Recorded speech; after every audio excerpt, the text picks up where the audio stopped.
పెళ్ళంటే నూరేళ్ల పంట. బంధుమిత్రుల సమక్షంలో 3 ముళ్ళు వేసి 7 అడుగులు నడిచి ఒక్కటవుతారు. నిండా నూరేళ్లు తోడుగా ఉంటాను అని పెద్దల సమక్షంలో, దేవుడి సమక్షంలో ప్రమాణం చేస్తారు.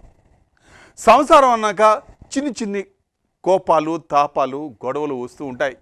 వాటిని సామరస్యంగా సర్దుకుపోవాలి.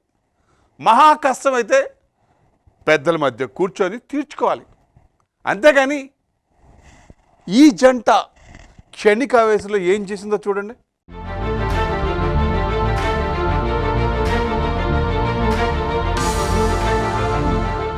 రాజేంద్ర నగర్లో విషాదం చోటు చేసుకుంది.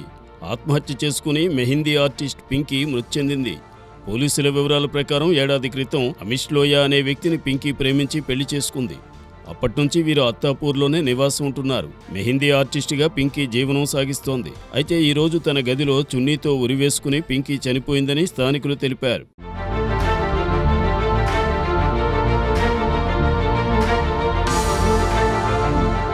పోలీసులు సమాచారం ఇవ్వడంతో పింకీ తల్లిదండ్రులు అక్కడికి చేరుకున్నారు. కూతురు మృతదేహాన్ని చూసి కంట తడి పెట్టుకున్నారు. భర్త వేధింపుల వల్లే పింకీ ఆత్మహత్య చేసుకుందని ఆరోపిస్తున్నారు. పెళ్లైనప్పటి నుంచి పింకీ కుటుంబ కలహాలతోనే ఇబ్బందులు పడుతోందని వాపోయారు. తమ కూతుర్ని వేధించినందుకు అమిష్ లోయను శిక్షించాలని డిమాండ్ చేస్తున్నారు.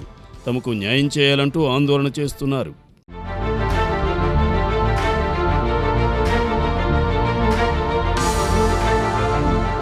పింకీ తల్లిదండ్రులు ఫిర్యాదు చేయడంతో కేసు నమోదు చేసుకున్నట్లు పోలీసులు తెలిపారు. పింకీ మృతదేహాన్ని పోస్టుమార్టం కోసం హాస్పిటల్కు తరలించామని వెల్లడించారు. ఆ రిపోర్టు ఆధారంగా తదుపరి దర్యాప్తు కొనసాగిస్తామని పోలీసులు తెలిపారు. పింకీ భర్తను అదుపులోకి తీసుకుని విచారణ జరుపుతామని అన్నారు.